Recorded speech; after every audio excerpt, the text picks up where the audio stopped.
उसको अंबानी को 1000 देने में, गुरु जी अंबानी अडानी को मान लो तुम 10,000, 1 लाख, 2 लाख, 4 लाख, 10 लाख दाना कही दे तो ससुरा उनके ऊपर क्या फर्क पड़क है। उनका तो रोज के हजारों करोड़ रुपया नीचे ऊपर होता रहता है।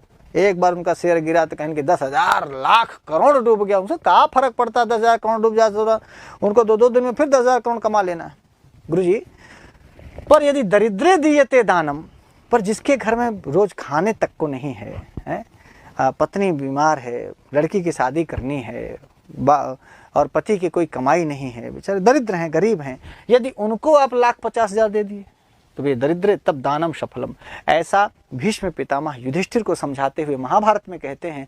और इस महाभारत की बात को धर्मशास्त्र में पढ़ा हूँ, वो बात उद्धृत करता है भगवा यहाँ है। वो कहता है देखो मैं महाभारत पढ़ाऊँ, मैं स्मृति पढ़ाऊँ, मैं वेद पढ़ाऊँ, तो भैया एक आध तो श्लोकवा बोली तब ना लोग जन ही कि हाँ यार पढ़े लिखा है ना। तो उन्होंने कहा पर जहाँ रोजे बारिश होती तो वहाँ बारिश हो तो उसका क्या मतलब, जहाँ कभी बारिश नहीं होती यदि वहाँ बारिश हो तो उस बारिश सफल है।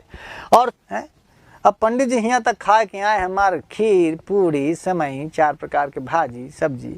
अब उनका राम जन्म कहेंगे ले हम तुमका पालक के सब्जी बना। अरे ससुर पालक के सब्जी का पंडित जी कहीं यहाँ तक खीर पी के आए हैं, भूखा नहीं लगी है, क्षुधारते क्षुधा है ही नहीं। तो जो क्षुधा से आर्त है, जो क्षुधा से पीड़ित है, तो क्षुधा पीड़ित होने पर ही तथा भोजनम सफलम, तभी आपका भोजन सफल है। भूख इसीलिए देखिए जब किसी का न्योता करें आचार्य जी, जब किसी का न्योता करें तो कहें कि भैया आए समय से आओ, भोजन पानी हुई, मान लो 12 बजे खाना देखे तो 2 बजे दो।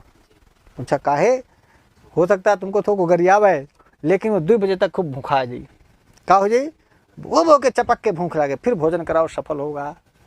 करे मैं हंसने के लिए आ कह रहा हूँ, ऐसे करे ना नहीं जेकर न्योता देवे ना तुमका 36 बजे गरियाई क्या पता चला जा बिना खाए। मरुस्थल में वृष्टि हो तभी सही है, और कोई भूखा हो उसको भोजन कराओ तो तुम्हारा भोजन कराना सफल है। ऐसे किसी दरिद्र को दान दो तो वो दान सफल है। हे पांडुनंदन ए युधिष्ठिर, ये ध्यान रखना, यह बात महाभारत में भीष्म पितामह युधिष्ठिर को समझाते हुए कहते हैं। और इसी बात को उद्धृत करता है वो बाघ उष्पांत मानी पथिक के सामने कि इसीलिए मया च धर्मशास्त्राण्यधीतानि, मैं तो धर्मशास्त्र पढ़ा हूँ, इसलिए वो कहता है कि देखो आप गरीब हैं तो आओ सोने के कंगन ले ले जाए के पे मेहरारू को पहना दे। मैंने हमें लिखा नहीं है, हम अपने से क्या कह रहे हैं रामजन्म भाई।